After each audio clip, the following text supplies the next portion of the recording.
രണ്ട് കുരങ്ങന്മാർ ഒരു മരക്കൊമ്പിലിരുന്ന് സംസാരിക്കാൻ തുടങ്ങി.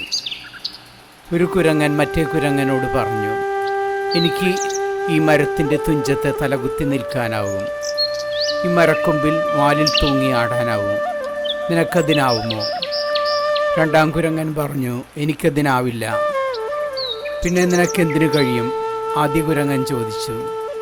രണ്ടാം കുരങ്ങൻ പറഞ്ഞു, എനിക്ക് നിലത്തുകൂടെ ഓടി നടക്കാനാവും, മരത്തിൽ ചാടിപ്പിടിച്ച് കയറാനാവും, എത്ര ഉയരത്തിലുള്ള പഴവും പറിച്ച് തിന്നാനാവും.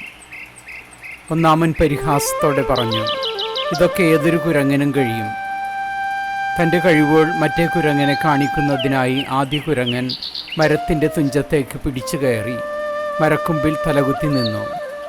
എന്നാൽ ഏറെ നേരം അവനെ ആ നിലയിൽ തുടരാനായില്ല. ആക്കം തെറ്റി അവൻ നിലത്ത് വീണു. കല്ലിൽ തലയിടിച്ച് രക്തമൊഴുക്കി കിടന്ന ഒന്നാം കുരങ്ങനെ നോക്കി രണ്ടാം കുരങ്ങൻ ആത്മഹത്യ ചെയ്തു. ഒരു കുരങ്ങനെ സംബന്ധിച്ചിടത്തോളം ശത്രുക്കളിൽ നിന്ന് രക്ഷപ്പെടാനും ഭക്ഷണം തേടാനും മരം കയറ്റം പഠിച്ചിരിക്കണം. അതിനപ്പുറം മരക്കൊമ്പിൽ തലകുത്തി നിൽക്കാനുള്ള കഴിവോ വാലിൽ തൂങ്ങിയാടാനുള്ള കഴിവോ ആവശ്യമില്ല എന്ന് മാത്രമല്ല, അവ ആപത്തിലേക്ക് നയിച്ചേക്കുമെന്നതിനാൽ അനാവശ്യവുമാണ്. ഗുണപാഠം: കഴിവുകൾ നല്ലത് തന്നെ, എന്നാൽ അനാവശ്യമായ കഴിവുകൾ ആപത്തിൽ കൊണ്ടെത്തിച്ചെന്ന് വരിക.